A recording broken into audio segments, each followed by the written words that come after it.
Hello dear students of class 11th, welcome back to your physics concept class, and we are here to discuss a next or new topic of your standard 11th in the chapter law of motion. So in sequence of our next lecture, this is your sixth lecture for the particular chapter law of motion.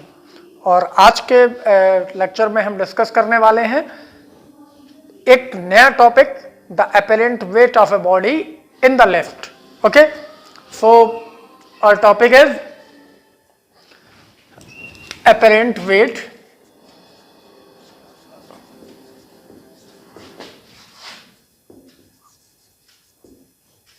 Of a body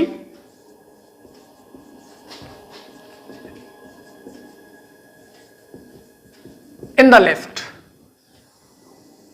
तो बहुत easiest topic है और बहुत आसानी से आपको understand हो जाएगा कि जब कोई पर्सन किसी लिफ्ट के में मूव करता है तो उसका वेट, जो अपेरेंट वेट होता है, अपेरेंट वो इंक्रीज होगा, डिक्रीज होगा, एज इट इज रहेगा या ज़ीरो हो जाएगा. तो ये सारी सिचुएशंस यहाँ पॉसिबल हैं और हम वन बाई वन इनको अंडरस्टैंड करेंगे. कैसे? सपोज हम लिफ्ट के फ्रेम को सिर्फ यहाँ पर ड्रॉ कर रहा हूँ मैं. सपोज ये लिफ्ट का फ्रेम है जिसको अपवर्ड या डाउनवर्ड मूव करना है और इसमें एक हमने ब्लॉक या कोई बॉडी या कोई पर्सन इनसाइड है. ठीक है, सो ये सिचुएशन वाली. तो हमें पता है कि ये ब्लॉक जब इस फ्लोर पे ग्राउंड लेवल जो लिफ्ट का होगा इस पर जब रखा होगा, या पर्सन जैसे कि हम इनसाइड द लिफ्ट होंगे तो हम उस फ्लोर के ऊपर खड़े होंगे, तो we are in the contact of the floor of lift. और ऐसा ही अगर हम कोई ऑब्जेक्ट रख देंगे तो उस ऑब्जेक्ट का सरफेस भी लिफ्ट के फ्लोर के कांटेक्ट में होगा. So the weight of any person और ब्लॉक और body is acting vertically downward. ये तो हुआ इसका wait.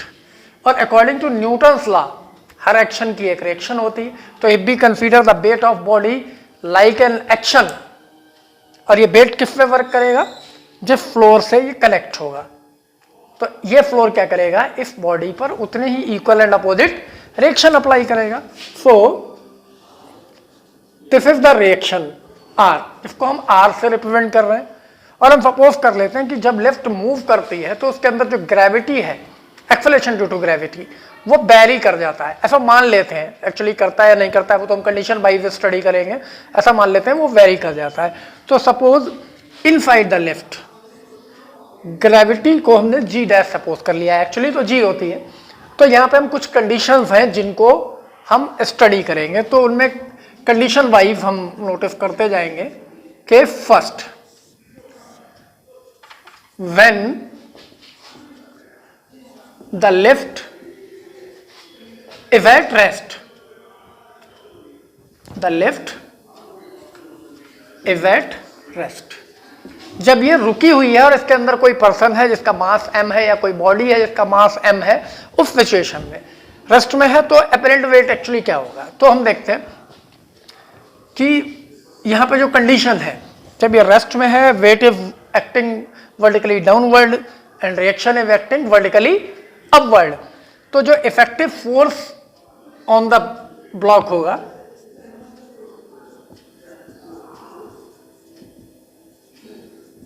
effective force on the body inside the lift, F mg downward work कर रहा है और R अपवर्ड वर्क कर रहा है. और इफेक्ट रेस्ट में है, there is no acceleration in the body और लिफ्ट, किसी में कोई एक्सेलरेशन नहीं है, तो इफेक्टिव फोर्स क्या होना चाहिए? जीरो होना चाहिए. So we have the equation. Normally हम इस F को यहाँ रब कर देंगे, मैंने सिर्फ शो करने के लिए आपको दिखाया है. mg minus r equals to 0.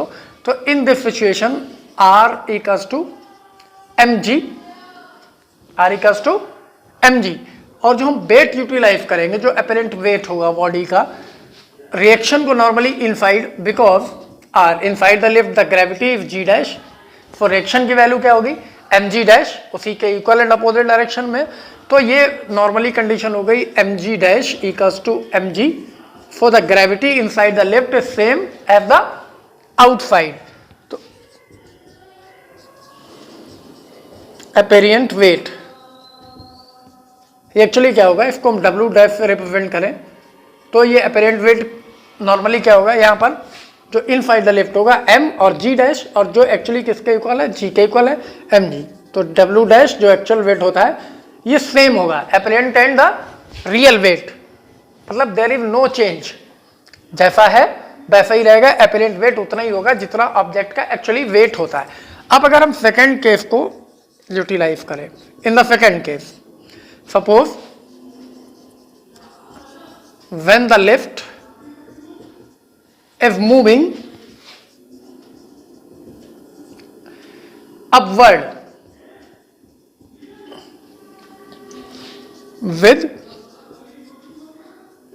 uniform velocity,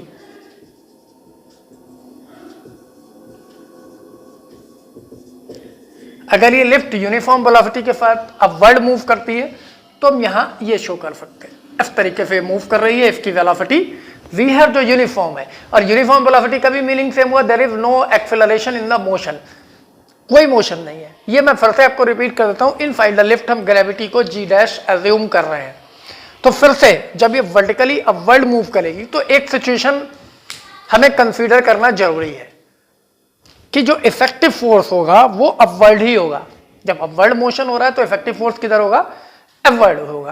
तो लेकिन जब ये मूव करेगी अपवर्ड यूनिफॉर्म मोशन में तो फिर से the r minus mg is again equals to 0 because there is no acceleration in the body और लेफ्ट, इसमें कोई भी एक्सेलरेशन नहीं है, तो इसमें जो इफेक्टिव वैल्यू है अपवर्ड मूव कर रही है, तो इस सिचुएशन के अकॉर्डिंग हम ये सपोज करते हैं कि रिएक्शन ऊपर की तरफ लग रही है और वेट नीचे की तरफ लग रही है, तो रिएक्शन जब ज्यादा होगी तभी ये ऊपर की तरफ मूव करेगा। तो हम लिखेंगे ऐसे जो इफेक्टिव डायरेक्शन है फोर्स का वो किधर है, किधर होना चाहिए, आर की तरफ, तो आर माइनस एम जी, क्योंकि ये अपवर्ड जा रही है, और लेकिन इफेक्टिव वैल्यू इसकी 0 है बिकॉज इसमें कोई एक्सेलरेशन नहीं है, यूनिफॉर्म मोशन है।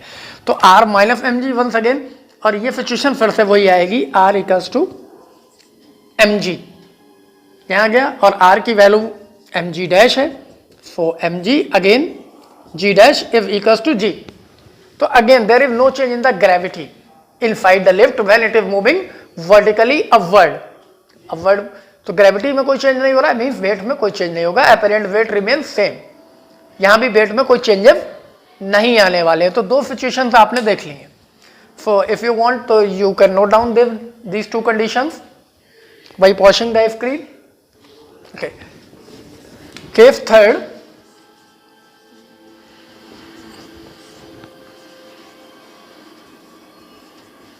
when lift is moving vertically downward, जब ये डाउनवर्ड मूव करेगी with यूनिफॉर्म वेलोसिटी, अब वही कंडीशन है, पहले हमने अपवर्ड सपोज किया था, अब डाउनवर्ड, तो डाउनवर्ड के लिए एरो कहां होगा, if downward with velocity v, तो अब हम क्या सपोज करेंगे कि ये डाउनवर्ड मोशन हो रहा है तो mg ज्यादा होना चाहिए, रिएक्शन कम होना चाहिए। एक्चुअली ऐसा कुछ है नहीं, बट इफेक्टिव जो डायरेक्शन है इसके मोशन का उसके अकॉर्डिंग फोर्स अगर लग रहा होगा तो उसी डायरेक्शन में लग रहा होगा जिधर मोशन हो रहा है। तो we can write here mg minus r is equals to effective force is again 0 because there is no acceleration, reason वही है, कोई एक्सेलरेशन नहीं है मोशन में, यूनिफॉर्म मोशन हो रहा है, तो इफेक्टिव फोर्स 0 ही होगा। तो mg minus r, once again we have the condition mg equals to r and r equals to mg dash, that is mg equals to mg dash, तो g dash g equals to g dash, तो situation वही आ जाएगी, w dash equals to the apparent weight is just equals to the real weight, तो there is no change in the apparent weight, जैसा real होता है वैसे ही जितना रियल होगा उतना ही होगा, है ना। तो ये थर्ड कंडीशन होगी। अगर हम फोर्थ कंडीशन की बात करें, फोर्थ कंडीशन क्या पॉसिबल है, व्हेन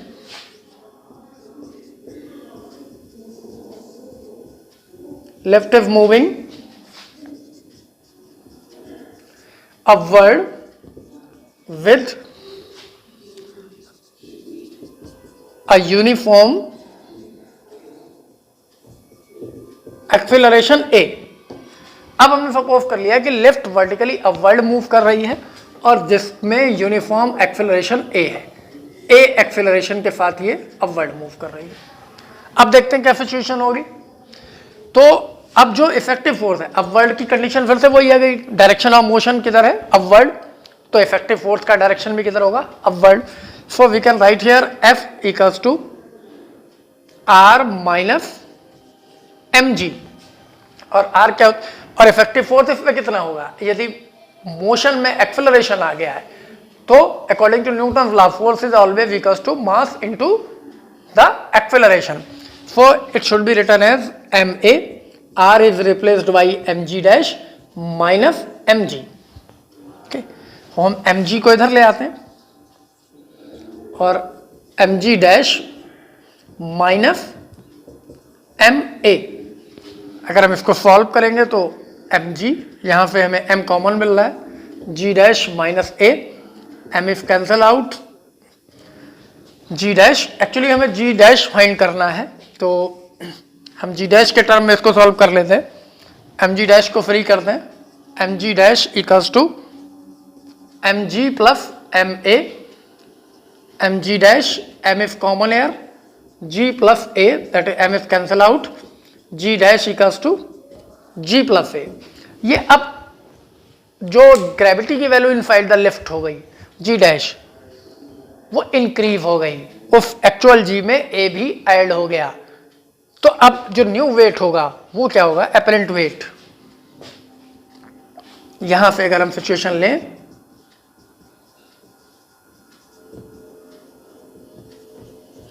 W डैश वो mg डैश होगा और वो क्या होगा, mg प्लस a, तो ये फाइनली क्या हो गया, ये इंक्रीज हो गया। So we can write here the apparent weight is now greater than the real wait.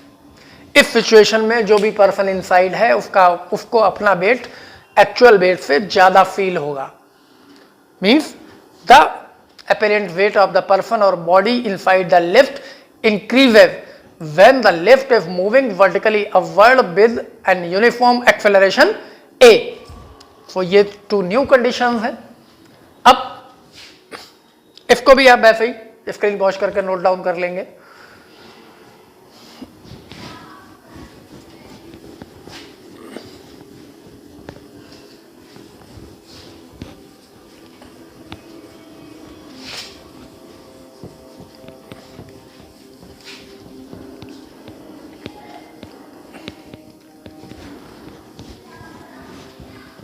और अब जो हमारी नेक्स्ट पोजीशन आने वाली है, ठीक है, 4 केसेस हमने स्टडी कर लिए हैं। केस 5, अब अगर हम सपोज करें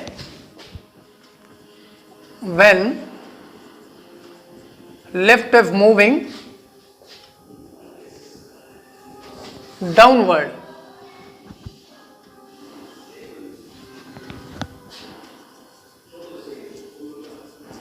with the acceleration a। Okay, अब इस सिचुएशन में क्या होगा, तो ये सिचुएशन आएगी, डाउनवर्ड एक्सेलरेशन a, तो इफेक्टिव फोर्स किधर होगा, downward. So the f must be equals to mg minus r, और r हमने बताया आपको क्या होगा, इनसाइड द लिफ्ट है तो इनसाइड द लिफ्ट ग्रेविटी कितनी है, g डैश, तो mg डैश के इक्वल होगा। So the f is equals to mg minus mg dash, and this f is effective force is equals to ma, mg minus mg dash, और यहाँ से g dash हमें calculate करना है।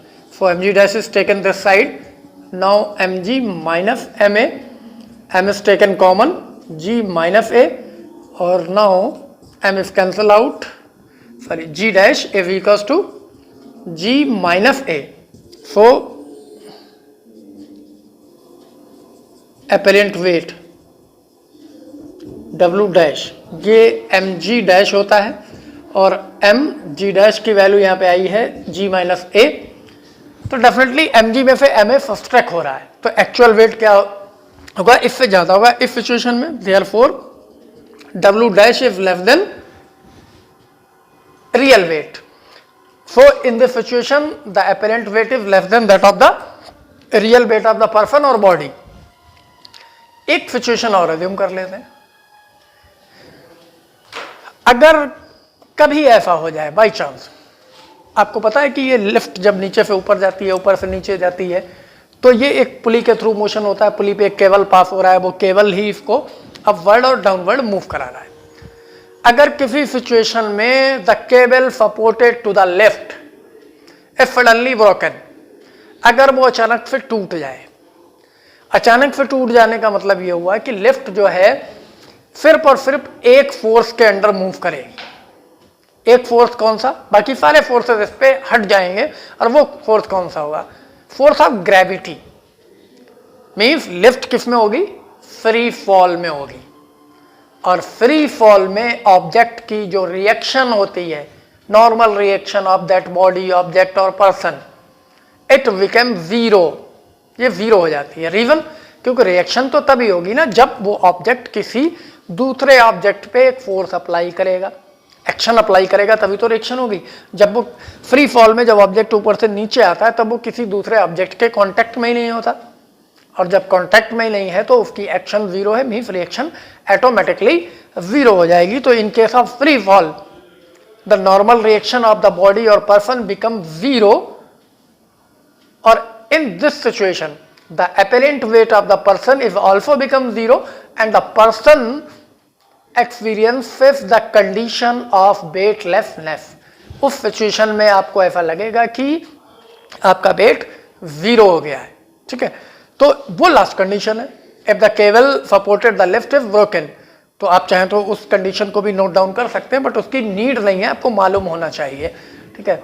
अगर इन फ्री फॉल, अगर हम यहाँ पे सिर्फ शॉर्ट में ये लिख सकते हैं, इन फ्री फॉल में द एवरेंट वेट जो होगा वो जीरो हो जाएगा, और this is called the condition of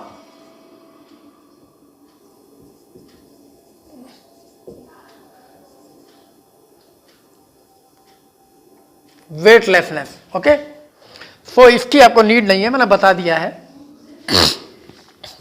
क्योंकि ये जब हम अपने नेक्स्ट चैप्टर्स में आएंगे, सैटेलाइट में, ग्रेविटेशन चैप्टर में, तो हम इस कंडीशन को वहां फिर से रीड करेंगे।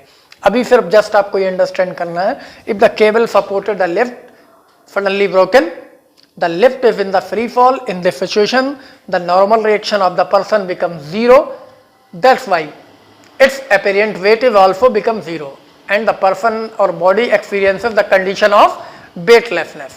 Okay, so that's all for today. Now we'll meet in our next class. Till then, goodbye.